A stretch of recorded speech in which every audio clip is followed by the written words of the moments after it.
Tarot-Philes! J'espère que vous allez tous très bien. Bienvenue dans les énergies de la semaine du lundi 30 novembre au dimanche 6 décembre. Et oui, déjà la dernière journée du mois de novembre.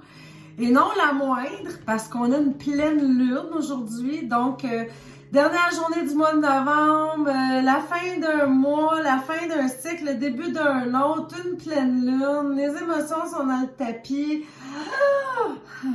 Je ne sais pas comment vous vivez ça. Je crois que la pleine lune est en Gémeaux, là, si je ne me trompe pas. Il me semble que je suis allée voir. En tout cas, je suis pas certaine. Là, vous verrez là, à quel point ou comment ça peut peut-être vous affecter. Mais, bon, j'avais fait un tirage en image spéciale là, pour la pleine lune ce week-end, mais aujourd'hui, là, c'est pas ça. Il va vraiment avec les énergies de la semaine, mais en quelque part, ça englobe un peu ça, parce qu'on s'entend que ça commence avec la pleine lune. Donc, tu sais, ça se peut que ça altère et que ça guide vos pas là, cette semaine. Là. On est tous un peu influencés hein, par la lune. Vous voyez, la lune influence les marées, hein, et puis tout ce qui est liquide. Notre corps humain est fait à 70% d'eau, donc... mais oui, évidemment, la pleine lune, elle nous influence, elle nous touche, elle nous bouleverse parfois même. Peut-être, moi, j'avais commencé à le réaliser vraiment en tenant un petit cahier de ça, parce que j'ai une bonne amie, mon amie Judy, des fois, elle me disait « Ah, moi, quand c'est la pleine lune, je suis insomniaque, je dors pas. » Je dis « Ah ouais, moi, j'ai pas remarqué ça. » Puis là, à un moment donné, vraiment aux pleines lunes, tu sais, des fois, je remarquais, là, je suis vraiment émotive. Quoi, qu'est-ce qui se passe? Puis là, j'allais écrire comment je me sentais, puis je regardais la lune était dans quel signe. Puis, c'est comme, mettons, que la lune est en cancer, là, c'est sûr, je pleure ou je suis émotive. Là, on comprend un petit peu plus pourquoi. Si la pleine lune est en bélier, ben, je vais être plus combative, je vais prendre ma place, je vais être fonceuse. C'est ça, on sent quand même les différences. Alors, des fois, c'est ça, c'est juste de peut-être garder un petit cahier, là, tu sais, en note, puis de voir un petit peu comment vous vous sentez.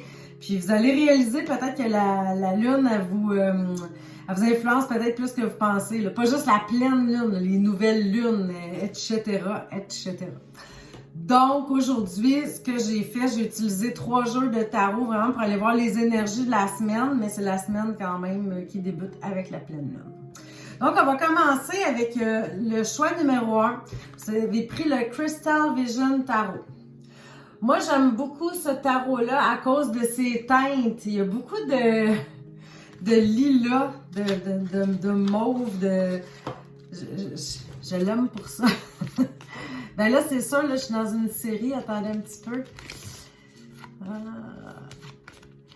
Puis bon, l'endroit des cartes est vraiment joli. C'est vrai que vous ne l'aviez pas vu parce que sur l'image que j'ai mis au début, ben c'était vraiment juste les paquets de cartes. J'avais pas les boîtiers, j'avais pas mis l'endroit des cartes.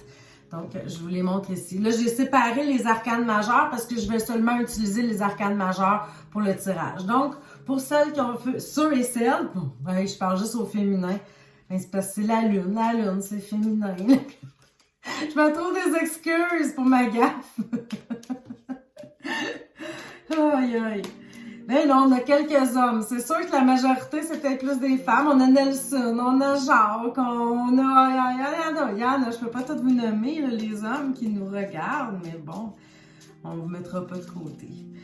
Alors, on va aller voir ce que la semaine du lundi 30 novembre au dimanche 6 décembre.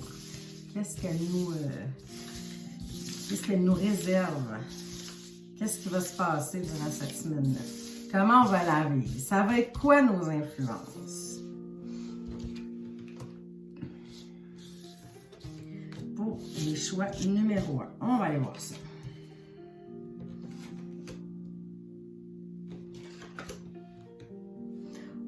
C'est quand même une belle semaine hein, pour les choix numéro 1. Vous commencez la semaine avec la carte des amoureux. Donc, ben c'est sûr, hein, l'amour, ça va bien, on discute, on est bien, un petit sentiment chaleureux aussi de voir nos proches. Je parle pas juste d'amour sentimental, là, vraiment, là, de se sentir enveloppé et entouré de nos proches, chaleur humaine. Cette carte-là aussi, dans le tarot de Marseille, la carte des amoureux représente souvent une période de choix. Donc, on a des décisions à prendre. Évidemment, moi, je vois pas nécessairement cette énergie-là dans cette forme de tarot-là, dans le Crystal Vision, parce que je vois vraiment de l'amour, de la douceur. Alors, probablement que vous débutez votre semaine vraiment avec, en douceur, l'amour de soi aussi, hein. Peut-être que vous avez décidé de prendre du temps pour vous.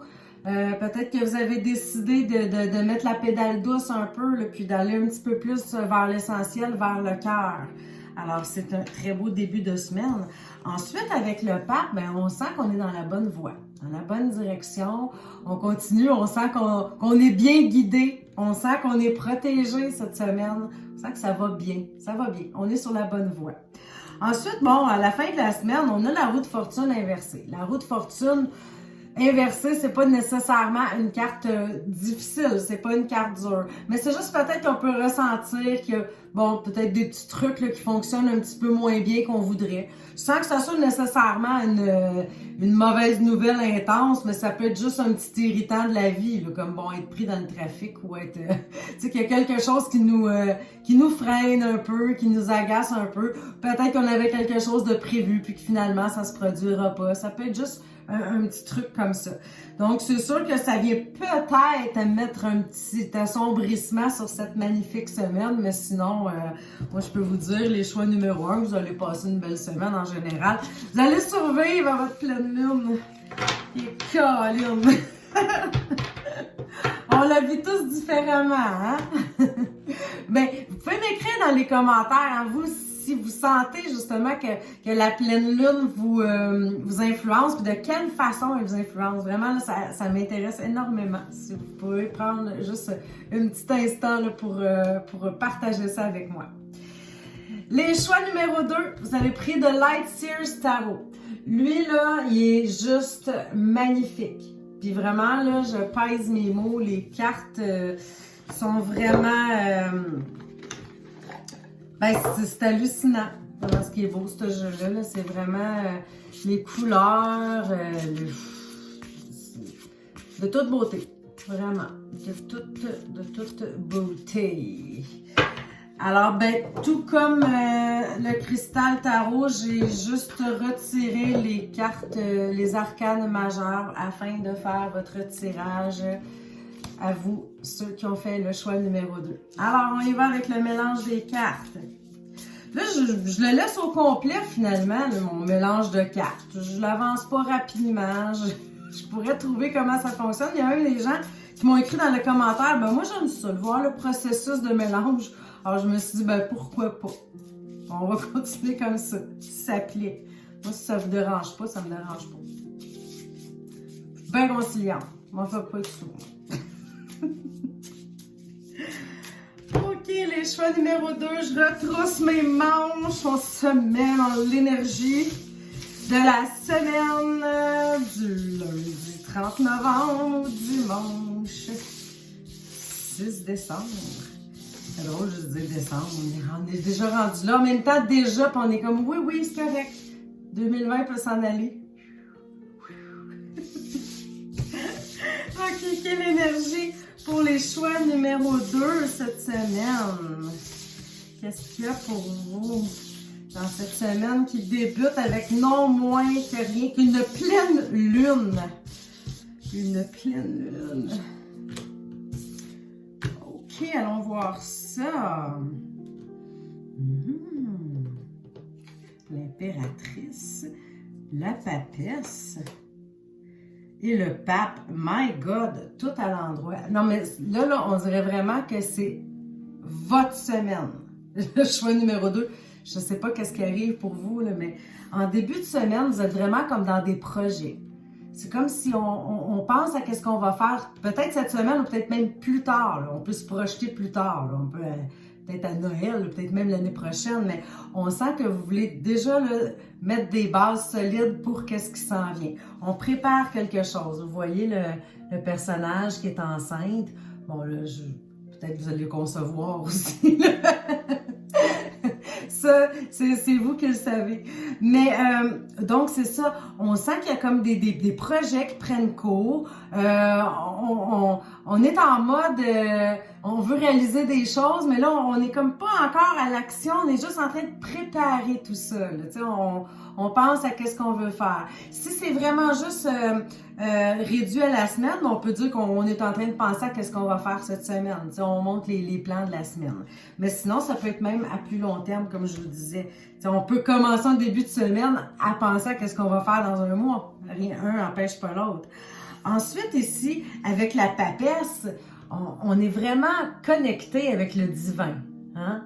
Peut-être que vous faites de la méditation ou peut-être que vous êtes une personne très intuitive ou intuitive. Donc, vous vous laissez guider par vos sens.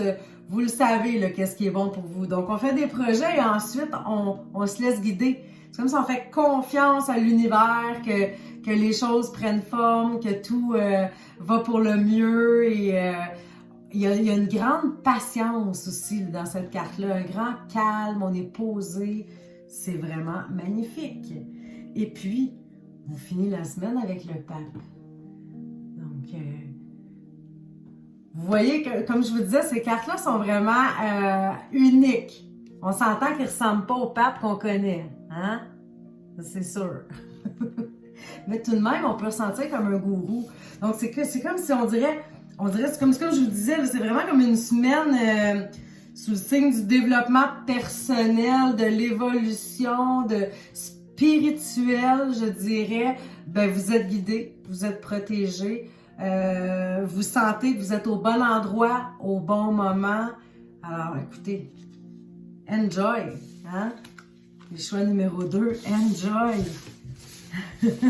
Profitez au maximum de cette belle énergie qui vous enveloppe cette semaine. Alors, on va poursuivre avec le choix numéro 3. Vous avez pris le Everyday Tarot. C'est un mini tarot, là. C'est comme un petit tarot de poche, là. C'est tellement cute, c'est joli, c'est mignon. Je l'aime énormément, ce petit jeu-là aussi. Ben, comme je vous ai déjà dit, si j'aime beaucoup la couleur mauve, alors bon, ça me réjouit aussi à ce niveau-là. Je le trouve beau de côté esthétique et aussi pratique, la grosseur des petites cartes. Là, comme je vous disais, ça peut être un petit jeu là, pratique à amener. Là, tu sais, si vous allez quelque part, puis vous dites, ah, mais tu sais, j'ai mon jeu de tarot, est-ce qu'on se fait un tirage pour s'amuser? Regardez, même l'endroit des cartes sont très jolies. Donc, ben, on va aller voir pour les choix numéro 3, qu'est-ce qui se présente pour vous là, en cette semaine du 30 novembre au dimanche 6 décembre, qui débute avec une pleine lune.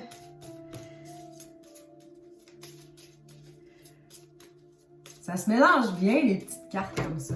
Hein? Il y a des bons côtés à ça. Je vais retrousser mes manches. On dirait qu'ils ne veulent pas se séparer. Il fallait bien que je dise ça. Des petites cartes comme ça se mélange tellement bien. On dirait pour le mélange sur la table, ils ne voulaient pas. Il restait un petit paquet collé. OK. Donc, qu'est-ce que l'avenir réserve aux gens qui ont fait le choix numéro 3? Là, je le répète, c'est un tirage général. Hein. Ça ne veut pas dire que ça va parler à tout le monde, mais grosso modo, on peut aller voir quand même qu'est-ce qui va nous habiter en cette semaine qui débute avec la pleine lune. Rien de moins.